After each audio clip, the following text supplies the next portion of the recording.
what we have been discussing, especially in recent weeks, has been a body of previously undisclosed and uncommented various works of H.P. Blavatsky, some of which have appeared recently in the Quest magazine and so forth.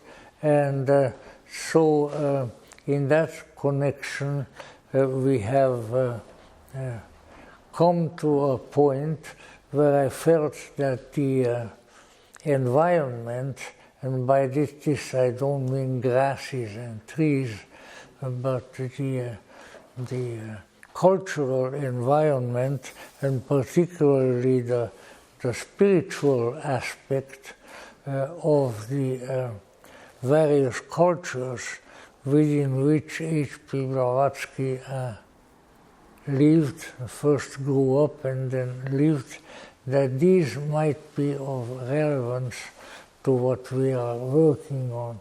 May also introduce, not that it's that terribly important, that about a little over a month from now, about 6 weeks from now, will be the 150th anniversary of the founding of the Theosophical Society held in Vancouver. And if my physical body holds up that long, then I intend to go. If it doesn't hold up that long, then I'm not going. But as far as I know, I'm going. So it will be a big event. A couple of weeks ago, I was already told that more than 400 people had registered for it. So all of that is a little bit intimidating. But let's say that being the case, I am preparing myself and by reflection yourselves on some of the ideas that I intend to bring forward at that particular time in Vancouver. So it occurred to me that if we go through the history, both the secular history and the more spiritual or occult aspects of the history of various places which were of interest to and involved, in this case, in the early work of H.P. Blavatsky, then that this might be helpful to us. That being the case, I spoke last Friday about old Russia, which now is receiving more attention owing to a recent book by Mitch Horowitz, the great occult historian. Oh, there is a baby dog. Maybe that's the one. In any event, a view of the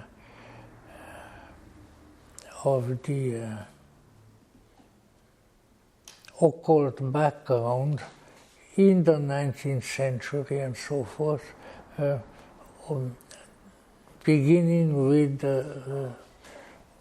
old Russia itself, and now looking in perspective at some of the others, and that we may make some discoveries along those lines, because as we have seen, there are a good many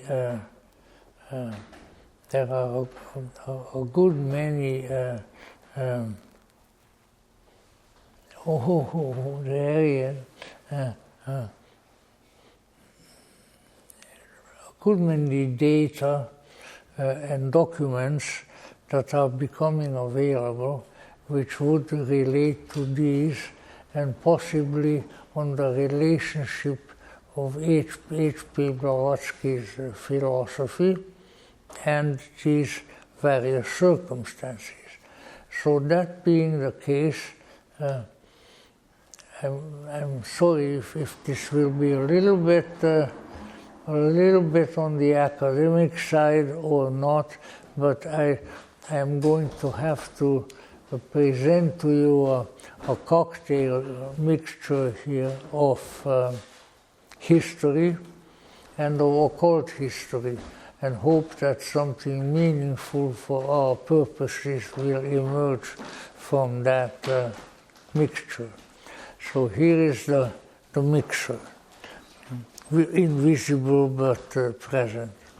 And what I'm referring to this time is the occult, are the occult aspects of an occult view primarily of Eastern Europe. Why?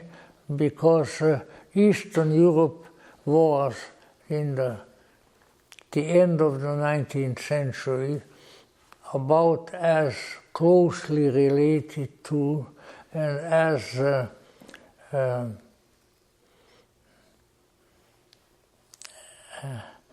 as akin to what H.P. Blavatsky was interested in as most any other country. So envision now, let's say, the conditions in Eastern Europe about maybe give or take a few years in the year 2000. 2000? No, 1000. 2000 was now. So in any event, what was taking place was that all over Eastern Europe, proceeding from Russia, because that was the main homeland, so to say, and all the way down to the Black Sea, we had a sea of Slavic people living. And nowadays we refer to them as the Northern Slavs, which would be just south of the Carpathian Mountains, and the Southern Slavs, who would be further down the Danube, going to the Iron Gate of Serbia and others. So Northern Slavs and Southern Slavs, who were still very much mingled together. And then something very disastrous for the Slavs, but not for the other people I'm mentioning, came about, which was the coming of the Hungarians. So around 900 AD, the Hungarian riders with their arrows came riding in considerable numbers into the Carpathian basin through the passes of the mountains, and with this act they cut the two great groups of the Slavic peoples in half, Northern Slavs and Southern Slavs. So that from now on we had some remnant of Northern Slavs right around the Carpathian Mountains and for a few miles further down, and then on the southern end of the Danube going toward the Black Sea, we had the Southern Slavs. Now the Hungarians, of whom I'm one, have legends about most anything, as most ancient people do, because that is how they derived their inspiration, their motivation, and a lot of other things. So the Hungarian story is to the effect that the Hungarians were coming led by Prince Arpad, who was the conqueror, who was the leader of the Hungarian people by the time of the conquest. They were there and were coming in with their troops through the mountain passes, at which time they had some news that there was a people, a nation, that occupied much of this country. It would be a good idea to clear their route with them. So soon enough they sent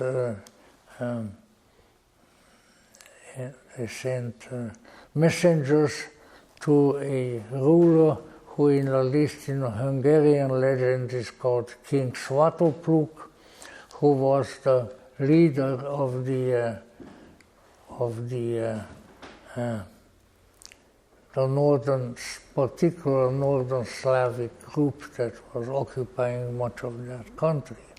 And so they came back with a messenger from King Svatopluk, and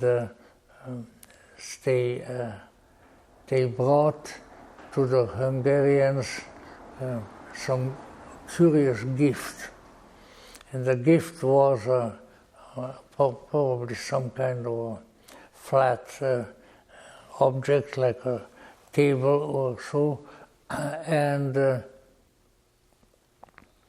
they said that they are inviting them to come, and King Svatopluk then sent them another gift back, and the gift that the Slavic kings sent was a white horse, very beautiful white horse, and the Hungarians were then, and I suppose to some extent even now, extremely fond of horses.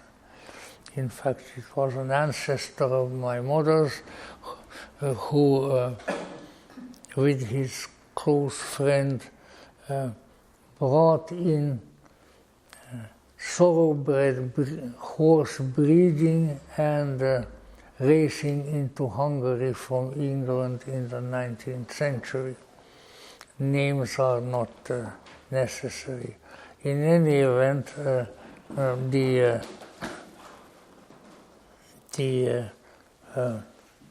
horse was there, and they were fully appreciative of it, and then they in turn sent the chief, the prince of the Slavs, various objects. Hello, among which was an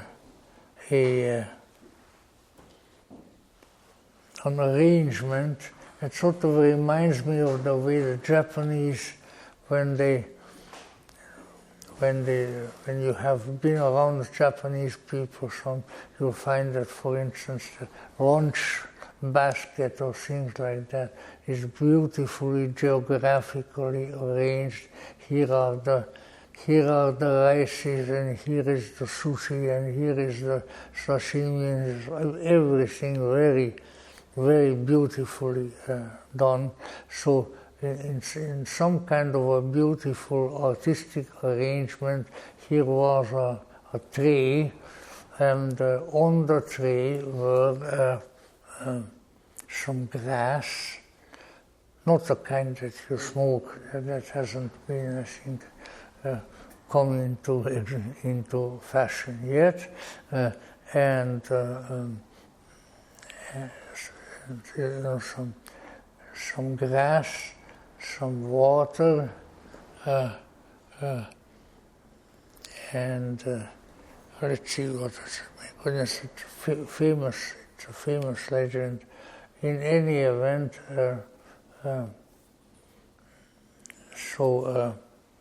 and this was given to the, after having been presented, was given to the Hungarian leader, to the Hungarian Prince Arpad, and so he said, you know, what does this signify? And the Slavic messenger said, because he to him belongs the grass, he to him belongs the earth, he to him belongs the water, to him belongs the land. And so the Hungarian prince said, fine, we acknowledge it, that now this is our land, which I don't think was really intended to be understood to begin with.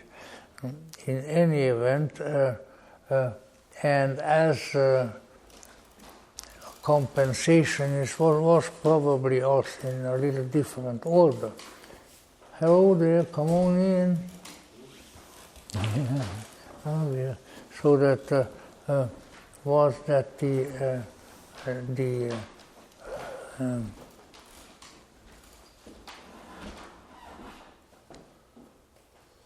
Hungarian prince gave the Slavic chieftain a beautiful white horse, Hungarians being such horsey people, and then he was asked how to explain that, and he said that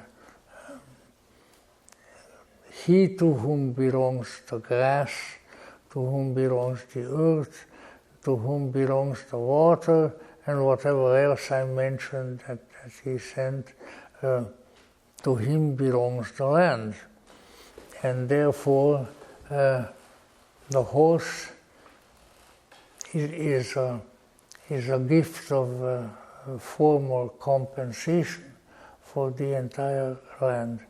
And there was, meanwhile, they brought out the beautiful white horse, and the Hungarian chieftain said to the Slavic messenger, now this means that you take these things home and tell your prince that he ought to mount this horse, that it's a very good horse, and should lead his people out of here because we are coming. Which they did, that the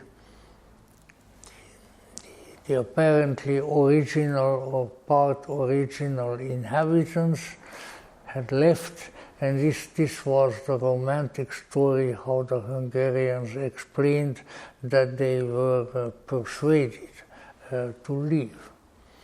And with that incident, if it indeed occurred, which is not that important, but let us say with that particular event was sealed a most momentous historical situation. And what was that? That was the separation for now about 2,000 years of the northern and the southern Slavs. The Hungarians came in like a wedge between where the northern Slavs lived and where the southern Slavs lived, and since then remained there in spite of all adversities and invasions and similar events. So, and with the return message to the Slavic chieftain was something to the effect that he to whom belongs the grass and the water and the earth and whatever yesterday it was included in that gift, to him belongs the land. Therefore, it is now our land. Get on that white horse and go.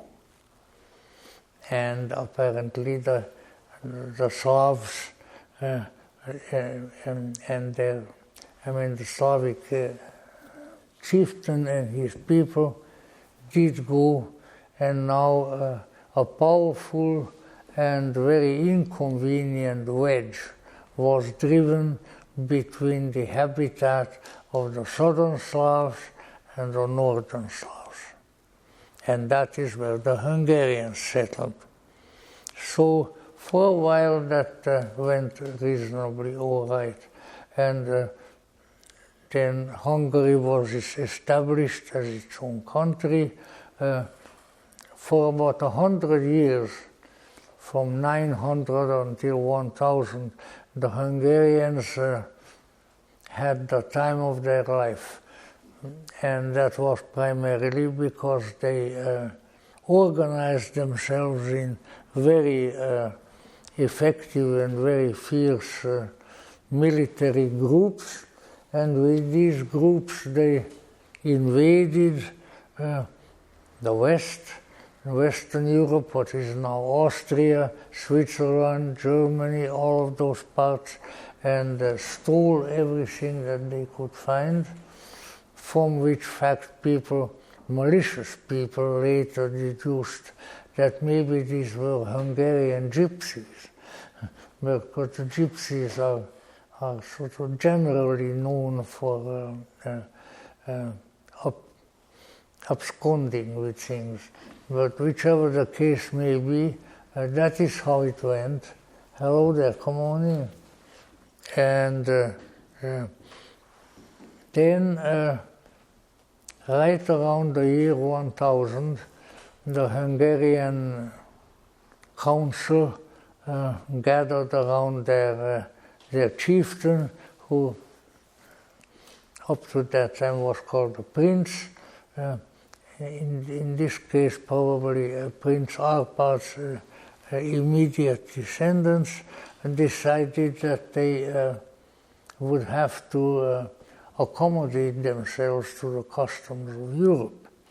And so they knew that if they kept on their intrusions, their hostile intrusions into the various European countries, and that the European powers would get together and beat them up and chase them out. In other words, that they were not making any friends with this behavior, but rather enemies. And so the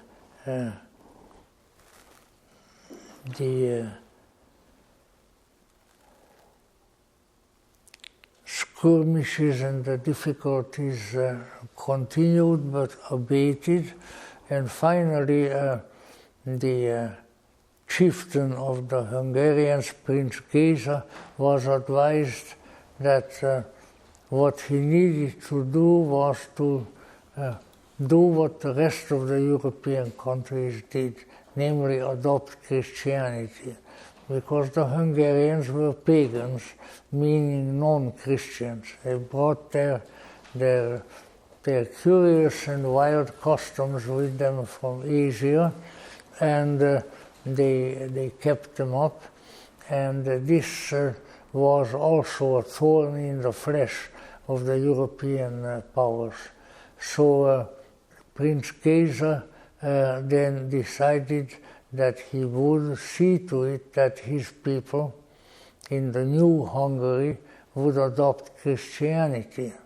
So he sent out messengers who went various places, including Rome, and he explained to the ecclesiastical authorities in Rome that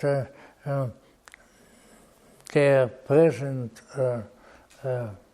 chieftain, a Hungarian chieftain, was anxious to convert the country to Christianity, and he was inviting monks, primarily Benedictine monks, who were the only monastic order at that time. We are talking around the year 1000, to come and convert the people.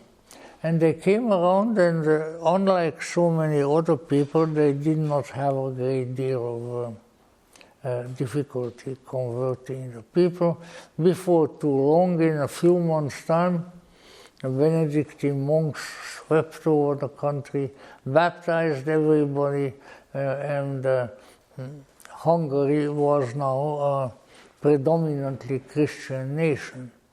When that happened, then King Géza's son, who received the Christian baptismal name of Stephan, and who was the first king of Hungary, and subsequently Saint Stephan, King Stephan sent messengers to the chief of the Christians in Rome, Pope Sylvester II, who also had an interesting background, because he generally had the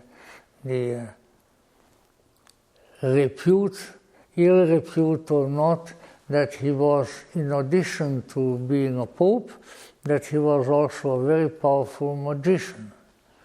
His secular name was Gerbert, and he was a French Benedictine monk who had become a priest and a bishop and eventually a pope.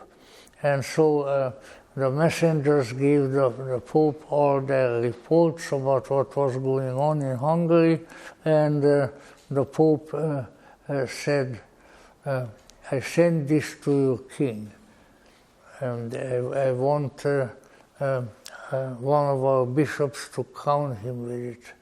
And this is the crown of Saint Stephan, also frequently still called the Holy Crown.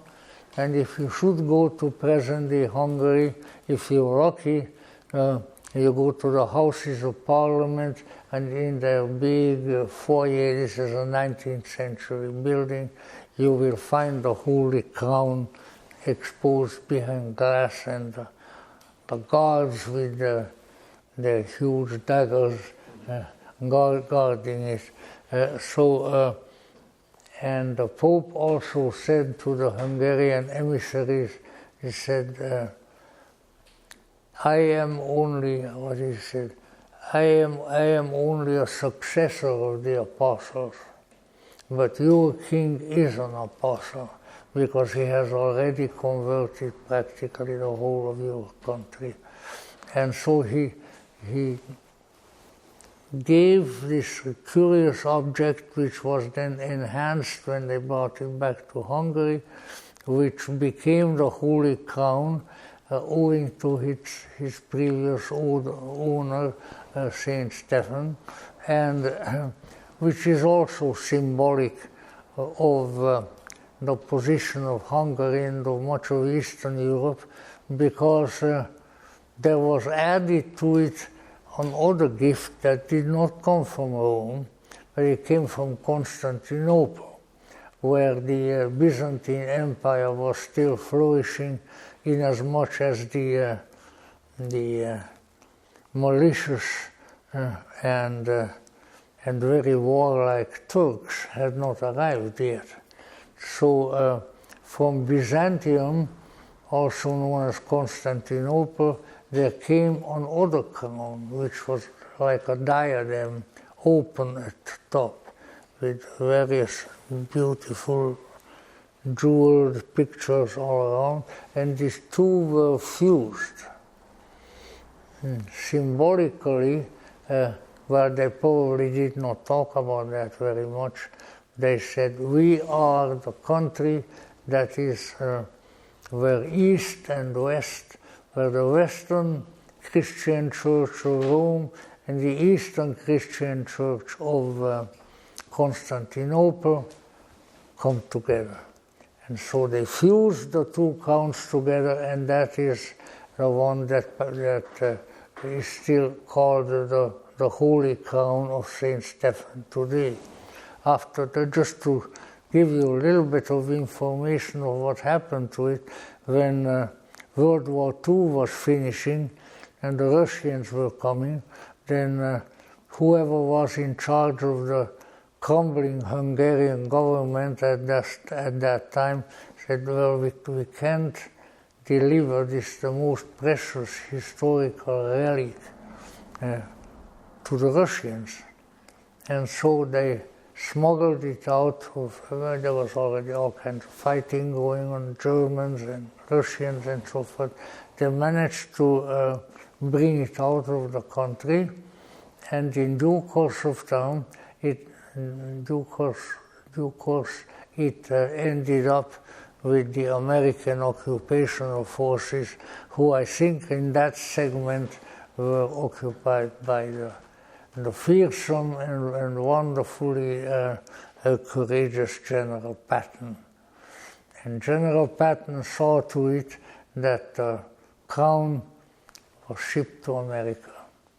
And then it was in America until, probably about 15 years ago, in Fort Knox.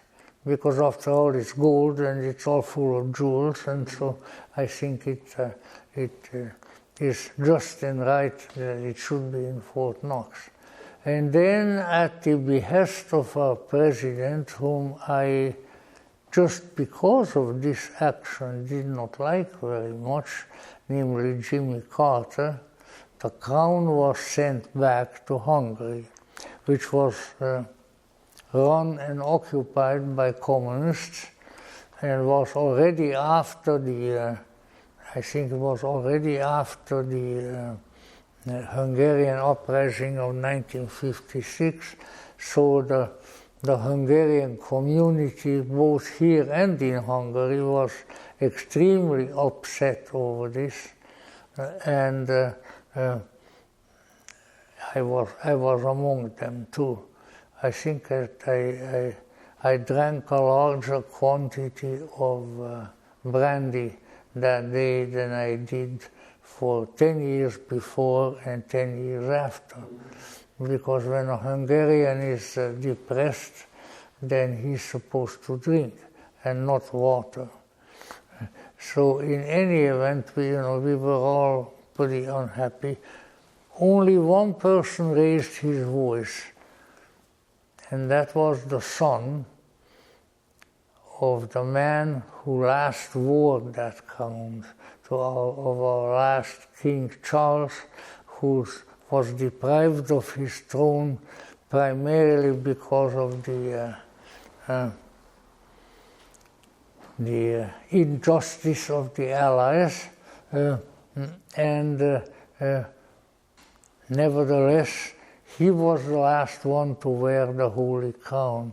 And so his son, who by heredity would have inherited the crown, wrote in every newspaper he could get hold of, wrote that the crown will take care of herself. Don't worry. There is no way that she's going to get into the wrong hands, because she's a holy relic, over 1,000 years old, and she will return to her own land and wait for the time where she might put to her traditional use. And the crown arrived in Budapest at the airport, and even though it was still a communist regime, there was quite a considerable delegation of people, certainly government people as well, but also many others who were there. And as they brought the crown down, sitting on a velvet pillow, just about the whole delegation, including the communist ministers, were down on their knees in front of the crown. That's how much prestige the Holy Crown still has. And thank God it still has it even in greater measure today. So in any event, the crown was placed by the inept communist and semi-communist government in the National Museum, and when the people of the city got wind that that's where it is, then huge columns of people came marching up to the museum, kneeling in front of the crown in its receptacle, and everybody knew where the crown was. So that was the holy crown of Saint Stephan, which was placed on his head in the year 900. The Hungarians came in 900, so in the year 1000 AD, in a western Hungarian town called Royal White Castle, and has maintained itself ever since. So let us say I'm telling this story because this is the latest incident in the romance of the Holy Crown.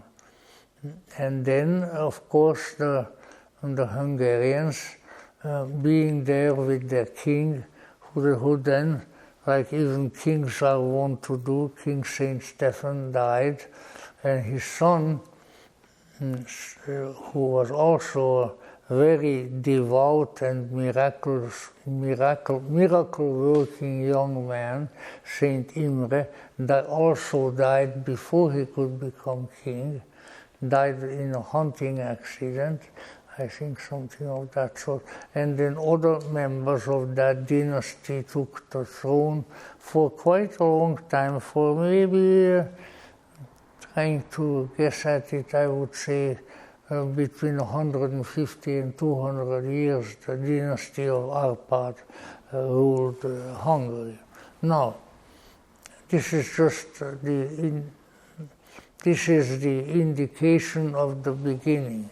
But let me say that while I don't need to recount it all, that the regards, the worship in which the Holy Crown was held ever since was immense, and to considerable extent still exists.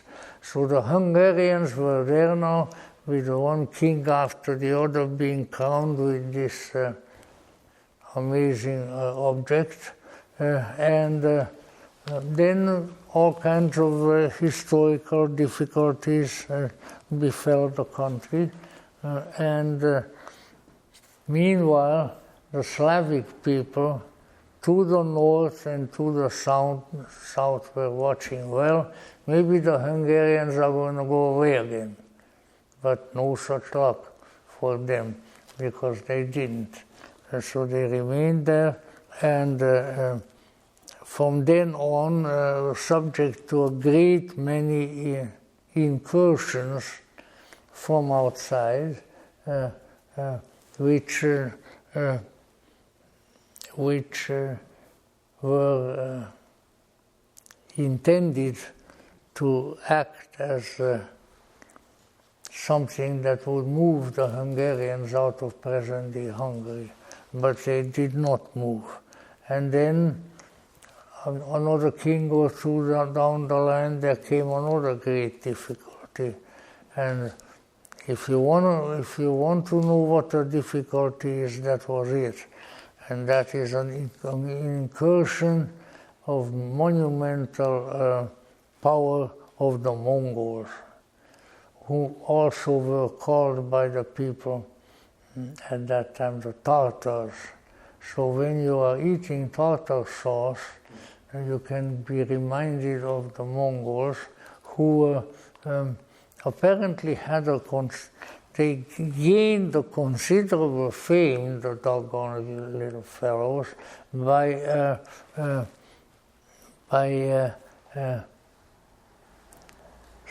trying to treat to what do you call it when you soften a piece of meat to eat it?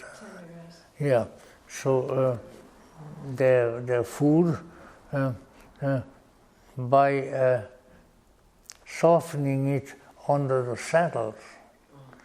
So under the saddle you put your beefsteak, and then you sat on the saddle, and then you ran around like crazy, hooting and hollering, and by riding around for considerable time, your meat was was softened. So, I mean, we know that but of course also they killed everything and everybody that they could find. And when King Bela IV came back to the country, who was over in Austria, we developed a habit, shall we say, that when things got very bad, then we got out of the country and went to Austria, which is what I did in the December of 1947. Well, first to Belgium and then there. But in any event, that was the next Christian country close to us, so it was easy to get there. But let us say when he came back, it is said that he rode for 40 days. Of course, that's a biblical number, so who knows how poetic it is. He rode for about 40 days over the countryside without seeing a live soul. Not a human, not a grown-up, not a child, not a dog, not a horse, not a donkey, nothing. Everything was killed off. The Mongols would come in and ride into a village, grab everybody and cut their heads off. And then they would make a pyramid-like structure of the heads and of the bodies of the dead. They pile it up in the middle of the village, and then they get their whips and go, yoo-hoo, and ride to the next village and do the same. This may also illustrate to you a little of what the Mongols were wont to do in a neighboring place, which now is called the Ukraine.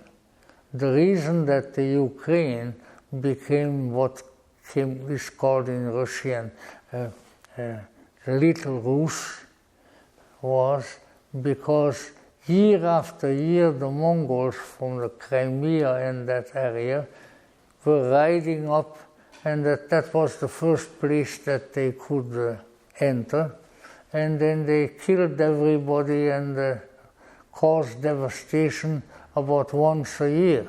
Needless to say, this was not very much to the benefit of the Ukraine and of the people there, and for which reasons it remained Little Rus, because the big Rus, meanwhile, was growing to the north of there in Moscow, big Rus. In any event, those Mongols have done quite a bit of disturbance.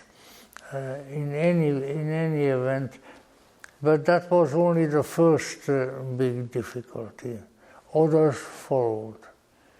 And eventually the difficulties, the affliction centered in one nationality coming up from the south, from the Balkans of the Black Sea, which was the invasion of the Turks.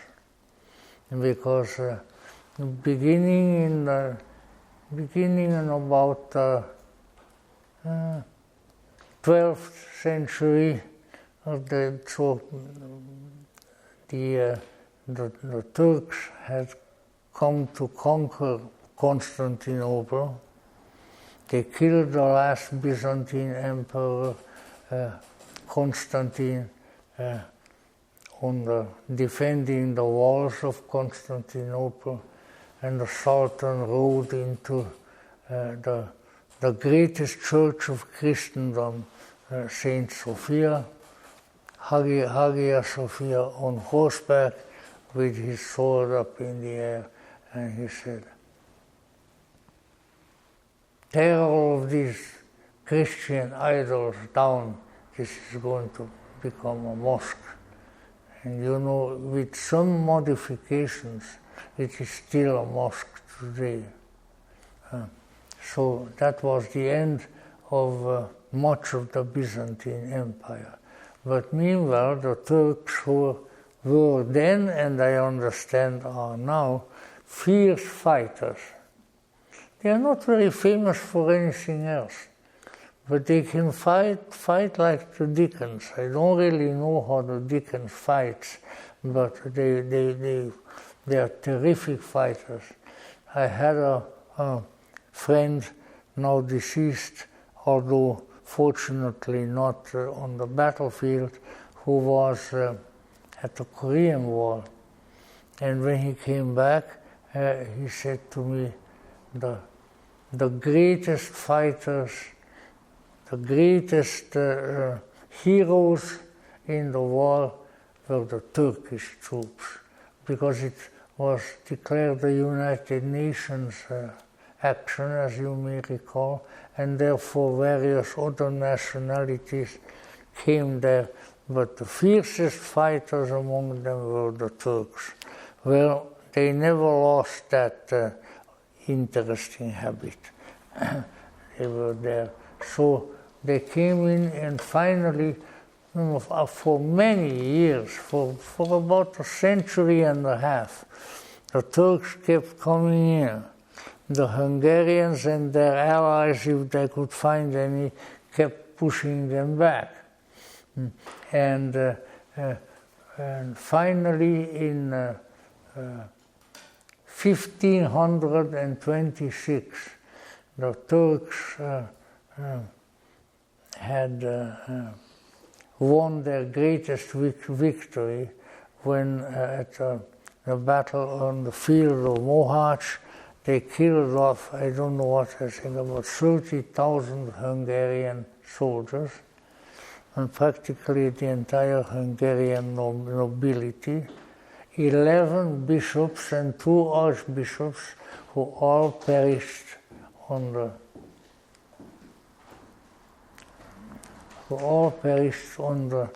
the battlefield of Mohács. And ever since then it became the great place of sadness. If you wanted to feel bad, you went to visit the battlefield of Mohács. Great poems were written about it and all that sort of thing. And I've been there, and of course one's imagination adds to it too, but I would say that it's a pretty sad place to go to. And the Serbs, of whom a little more later, were much way down the Danube, the Serbs had a similar event happen to them. The Serb troops were, I think, much smaller in number, but still there, of the Serb troops fighting the Turks, assembled on a place that is called the Field of the Blackbirds. Interestingly enough, the Hungarian poem, the big one, that writes about that, also refers to the blackbirds on the field of Mohács, where the Hungarians were defeated. And so the field of the blackbirds is the most sacred and most somber place of the Serbian nation. And of course, with American connivance, they took it away from the Serbs and they gave it to some renegade Bulgarian group. So Serbia doesn't have their most sacred place anymore, which I think is another terrible thing for which various American governments will stand before the judgment seat one of these days. Maybe not a physical one, but another one. In any event, so there is a parallel there Because when you hear about the field of the blackbirds, which is sort of right there close to where Albania and Bulgaria and Serbia come together. That is the battlefield where the poor Serbs were extinguished to a major extent. So now to look at the larger picture, what we need to look at this point is that from this time on, there were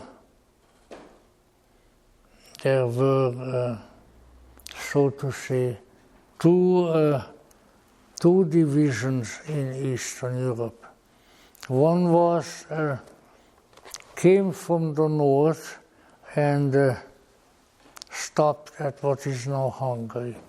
And this, by contemporary geography, are the countries of Poland, Russia, of course, also, Lithuania, Czechia, Slovakia, and let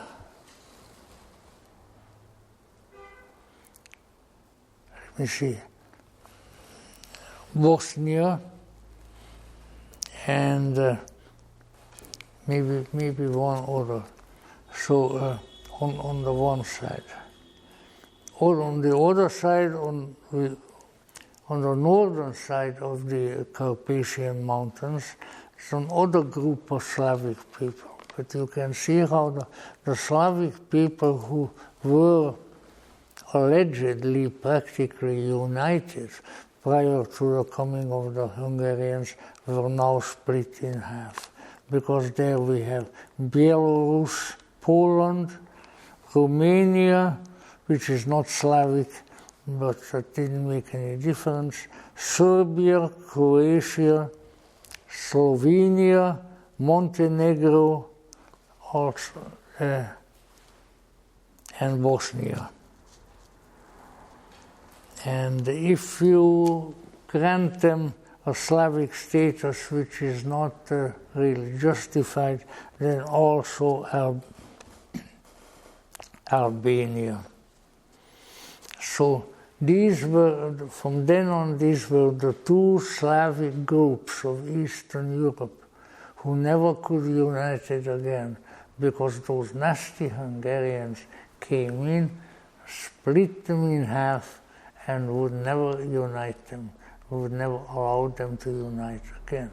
No, but again, I don't think that you should have bad feelings for the Romanians about that, because this is the law of history. And when you hear all kinds of things about American Indians and so forth, listen, when new people, when conquerors, travelers, whatever you want to call them, come to a new country, then always there is already somebody sitting there. So in order for them to establish themselves, you have to kill or chase out the people who are sitting there. Everywhere. If you go back looking in the deepest Africa, where probably originally most of the inhabitants of Central and Southern Africa were Bushmen. The little fellows, very, very peaceful, they don't hurt anybody, but they were chased around for centuries by new invaders from the north of Africa, by Zulus, by, I can't remember all of them with my geriatric memory, but, all kinds of peoples who felt that it might be nicer in South Africa than in North Africa, and so they moved down. They pushed the Bushmen up into the mountains, various things of that sort, and have created future ethnic difficulties. ethnic strife doesn't just arrive, that there are a bunch of people of this ethnicity and some people of that ethnicity living somewhere, then they begin fighting with each other and killing with each other. No, what happens is that the new people come in, and then those who are there already try to defend themselves. Usually they are in a minority, and shall we say, bad memories are left behind. And this is true, of course, only with many more people's groups, for instance, in South Africa, where there is all kinds of jabberwocky about now, because then finally the last two ethnic groups that moved in there were Dutch, and who called themselves Afrikaners because they were African Dutch, and also the British. So those are the last two occupants, and they and the Zulus who meanwhile moved in, others have all kinds of conflict with each other. This is the way everywhere. Ancient China, ancient Japan, all kinds of ancient countries. There's always somebody there, and then somebody moves in and drives the one who is there out, although not inevitably, because, for instance, as far as we are able to determine, in New Zealand, which is not part of this group at all, but in New Zealand, what has happened was that there, when the let's see, what are they called now? They say that they are the New Zealand natives. Maori. Yeah, the Maori, right. They usually pronounce them there Maui, the Maui. But anyway, the Maori, until the Maori came on their very picturesque boats from far away, probably from the Hawaiian Islands, or what are now called Hawaiian Islands. Until that time, there was no mammal, including the human mammal, or on either the north or the south island of New Zealand. Nothing. The only mammal that they discovered some remnants of was a small rat given to obesity, a fat rat. And they found a few, and the Maoris ate them, and then there was no more rats. But anyway, this is the way things go. But of course, that is far, far away from the areas that we are dealing with. So this is the time now when the Slavic people divided into two great groups, the Northern Slavs and the Southern Slavs. With such countries as Poland and Russia and Lithuania and Czechia, which is also in the northern group, and Slovakia, and in some others arrived somewhat later, for instance Bosnia and Herzegovina, which distinguished itself from the other Slavic countries by the fact that its inhabitants were and are mostly Muslims. And then, on the other hand, south of these areas, starting way up in Russia, we have Belarus, which means white Russia. And why is it white? Because there's always snow. So if you like snow, then I would say Go to Minsk or one of those places and you'll have a lot of it all year long. Poland, Serbia, Croatia as we move down.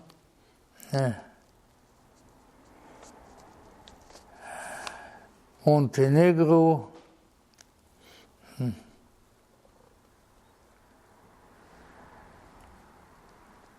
And that's pretty much it. But so all the southern Slav countries concentrated below a certain light in the south and below on the other. Now, all right. So now we had a little geographical lesson, and you will get mighty bored if I don't switch out of it quickly.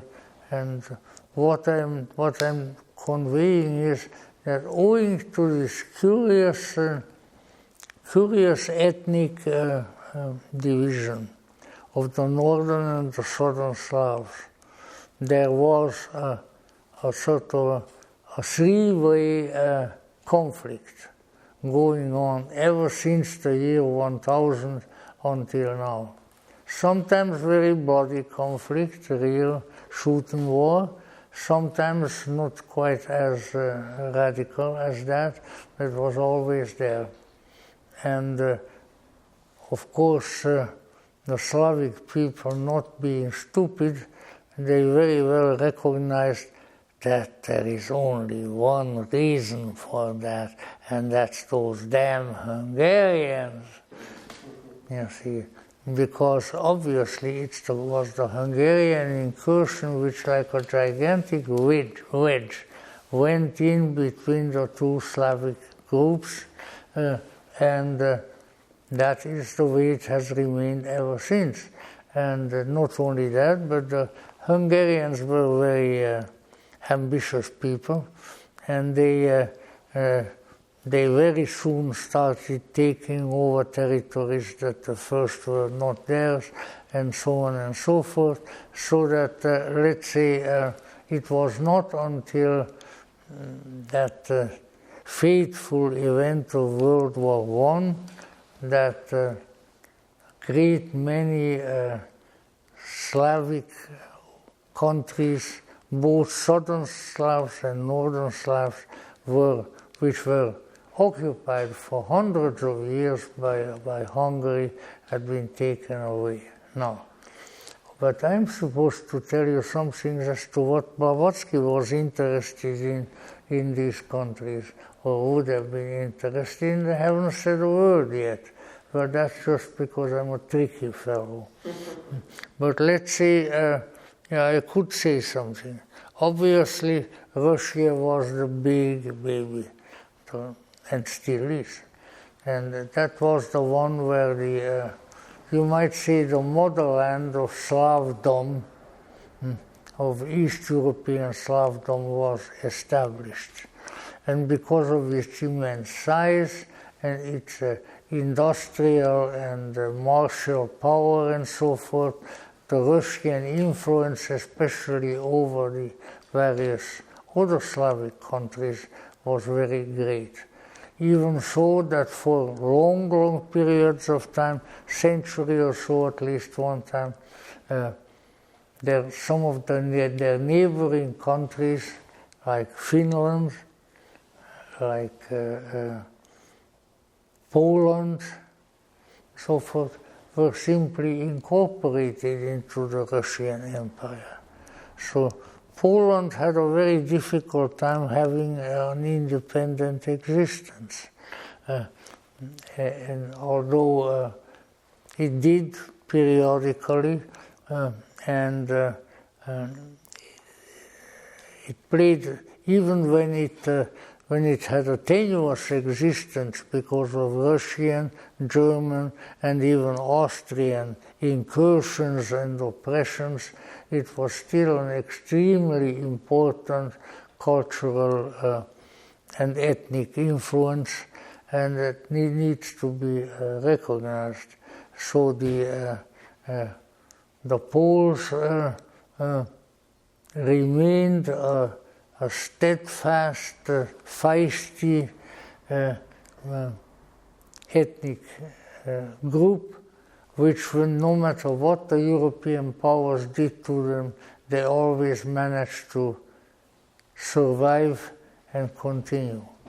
So that you need to remember, for instance, that the last division of Poland occurred in the 19th century.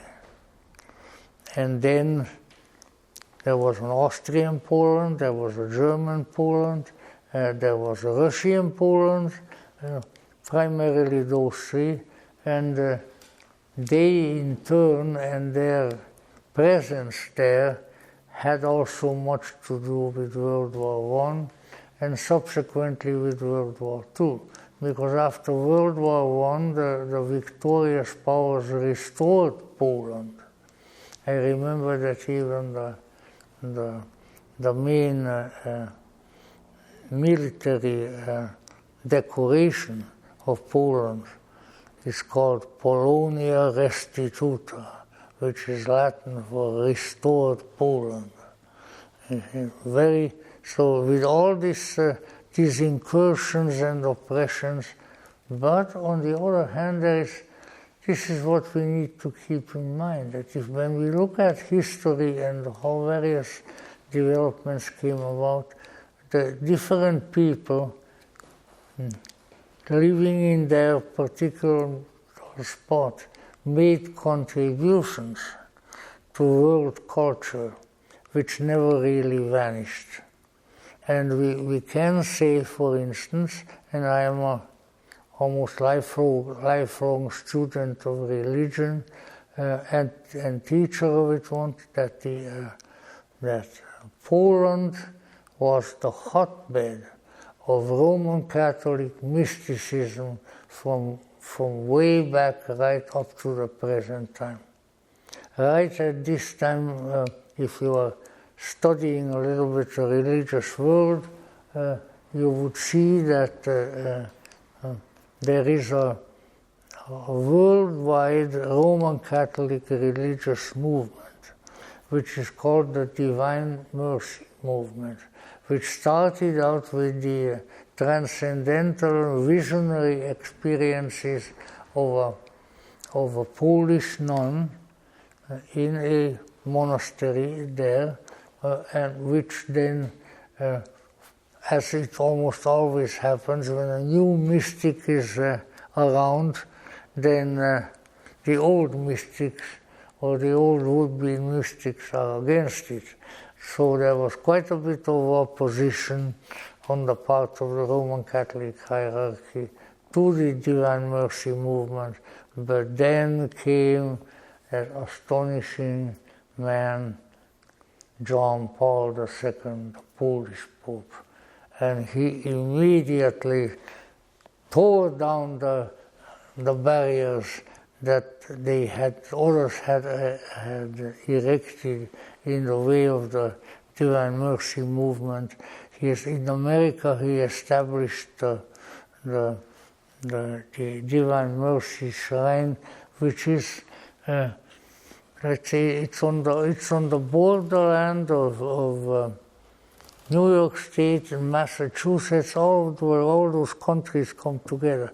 Beautiful place, and it's flourishing because the people coming there, both clergy and faithful, are so many.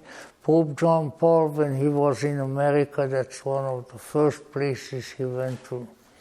And the Polish fathers who were there and the nuns subsequently painted his portrait on the outside of the wall of one of the major buildings. So when you drive up to that place, there is John Paul looking at you.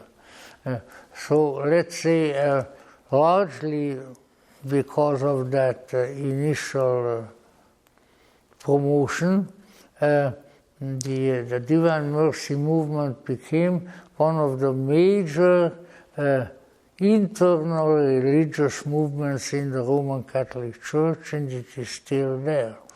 And it does, let's put it that way, I think that Blavatsky would have liked it. Why would she have liked it? Because it takes away from people their fear of hell. That's why. And you know, that's a big thing. Unless you were raised that way and you went to those kinds of schools and everything like I have, you don't know what that is. When little children who are really pretty incapable of any serious sin, as far as I'm concerned, are scared to death that because of some minor infraction towards their parents or towards their teachers or something, they are going to go down below, deep down below. There is a place for you to go. That is one of my musical compositions, you know. But let's say, I consider the Divine Mercy movement of extremely great importance. The Roman Catholic Church is still the largest Christian church on the face of the earth, and to the extent that it can undergo the right kind of internal changes, not the wrong ones. They underwent a lot of what I consider to be the wrong type of changes in wake of the Vatican II Council. Because what people want to change and what really needs to be changed are very seldom the same thing. And so let's say, you know, there have been, the Roman Catholic Church has biggest Christian church, but it has suffered a great deal because of just simply unwise and intemperate reforms in form and in substance. But it's coming out of a lot of it now, and if it weren't for Polish mysticism, I don't think any of that would have happened. And so I think that those of us who are interested in the survival of the Roman Catholic faith, we may not consider ourselves entirely of that fold, but we are sympathetic toward it. We should all be happy about the development of the Divine Mercy movement, because I think it already is creating a very interesting religious atmosphere. And a religious atmosphere, moreover, which, if you respect the visions of visionary nuns like Saint Maria Kozłowska, Maria Faustina Kozłowska, who is the founder of the Divine Mercy movement, if you respect these kinds of mystics, then you have something that is an absolutely necessary presence in a religion. And what is that? The mystical, the occult, the transcendental, the deific. And not just, we teach people how to be good. But you know what? A lot of dogs that I had, I taught them how to be good.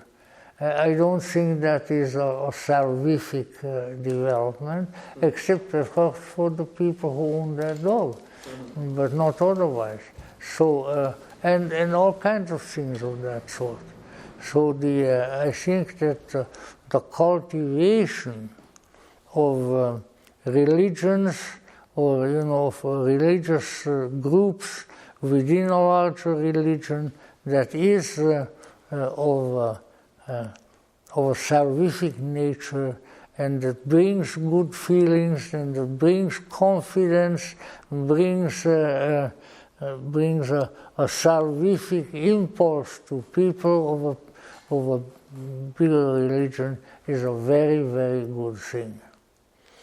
Without their mystics, there would not be any Buddhism, there would be any Hinduism, there wouldn't be any Sufism, sophisticated people, and many other things. You know what, rational people, sort of Kantian rationalists, who try to figure everything out, and who envision God as a great big brain. You know what, they have not contributed a darn thing to the spirituality of the world, because they are barking up the wrong tree. And the wrong tree in this case is the intellect. Now, I would say that certainly one thing that would help all of these people a great deal, and maybe it does here and there, is to recognize that that there are faculties of consciousness which are beyond the intellect. That you cannot think your way to God, you cannot do your way to God, or you got to do good. Yes, you got to do good, but only when you finish doing good, you may not be all that greatly blessed anymore. So, you know, there are all kinds of ways to say, oh yeah, this is my path to heaven. But to use these expressions a little bit, maybe a little bit excessively,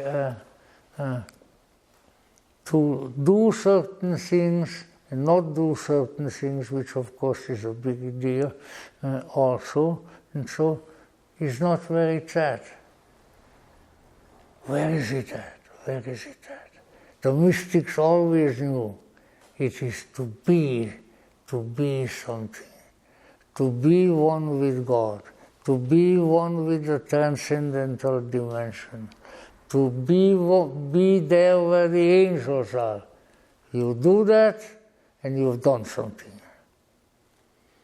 Things below that, even if you built St. Peter's Basilica or something like that, oh well, so you're a good architect, I hope you get into the architect's division of heaven, you know.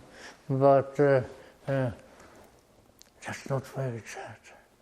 There has to be a transcendental adventurousness among the religious people. And if you have enough of those, then you come up with strange data that, such as the one that I spoke about here before, on the book that has comparatively recently been published, and which has the title They Flew, which has catalogued all the mystics, all the saints in the Christian church, because the author is a Catholic, I think, of Cuban descent, but it is a marvelously researched work, and indicates that when you are tuned into the right thing, then almost everything is possible. But you have to be in the right condition of soul, right condition of spirit. You have to move into the antechamber of heaven, and then it will be easy to get in. Now, I don't mean here, orthodox interpretation necessarily of heaven, but let's say this is true. So we have now a particular rebirth of mysticism. Oh, she sees the ghost. She sees the ghost. There are some here, but usually they don't, doggies don't react to them. Ghosts are valuable things. In any event,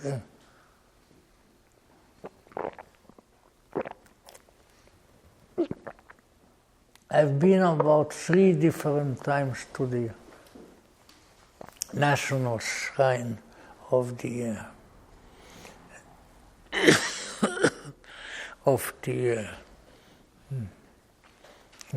Divine Mercy it is a holy place.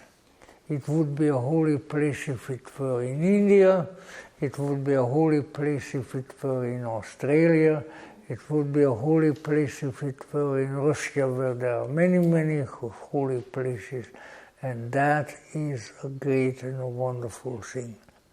What we need in this world are more holy people who can create holy places and who have entry into the greater world and into the greater reality.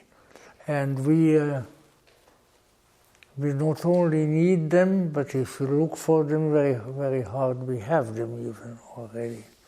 And so we can see that with the it is these places, largely the Slavic places, Russia, Poland, Belarus, and going down further down in the Serbian and related countries. All of these have spawned a new mysticism, very largely arising formally out of the Slavic Orthodox Church, Russian and many other nationalities, because the Orthodox Church, as it calls itself, that's really a little bit of a slap in the face of Rome, you know. See, you guys are heretics over there in Rome, but we are Orthodox. That goes way back. But in any event, it's the descendants of the Greek Church that have their own individual governments. For instance, these countries that I now outlined, certainly the Russian and the Ukrainian Church have their own patriarchs, which is like having their own popes. Sort of further down, the Bulgarian, the Romanian Church, the Serbian Church has most certainly its own patriarch. So there is a lot of sacred autonomy in the Orthodox Church, which has its good side. Let's hope that it continues to grow and have its own development. But let's say it is there are various reasons, and I wouldn't have the time to go into them all this. There are various reasons why the Orthodox churches in Europe, and also because there are those in Asia. There's a large flock of Orthodox people and priests in India and elsewhere, so that when these are prospering, then I think that the deeper understanding of religion, the mysticism of religion will be prospering too. When the religions become more and more rationalistic, more and more materialistic, more and more don't believe in anything, as they are, in my opinion, happening in the United States. And I haven't been there now for many decades. I don't know how bad it is in Europe, but I understand that Western Europe is in pretty bad shape also. That the Lutheran Church of Germany and of the Scandinavian countries, for instance, which was really, I mean, you know, I'm not a Protestant of any kind, but let's say I realized that Martin Luther was a budding mystic. Martin Luther wanted to recognize a deeper, non-formal side of the Christian religion, but he got it also mixed up with Bible worship, which I think is bibliolatry is the Greek word for that, and it seldom does too much good. Seldom does too much good. You don't, I had a very good friend who by now has deceased, who was a Pakistani Muslim. And we would sit up night after night after night talking religion. And that is one of the things that he told me. He says, you know, the trouble with Islam is that they worship a book. They don't worship God, they worship a book. And unless they can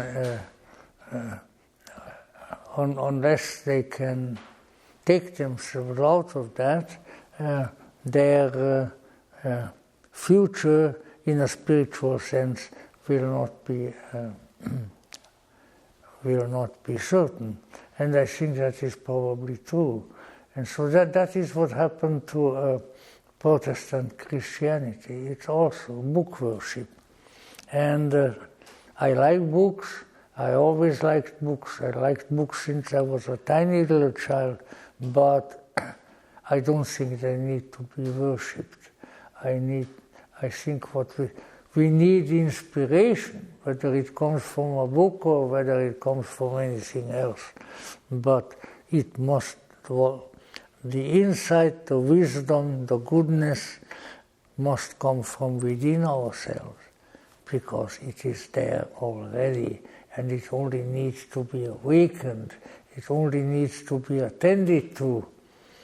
And that was, of course, H.P. Blavatsky's mission, and of the people who followed her, and hopefully in our own small ways, it also be our own mission. And may whatever divinities there be there to help us to accomplish that. Thank you very much.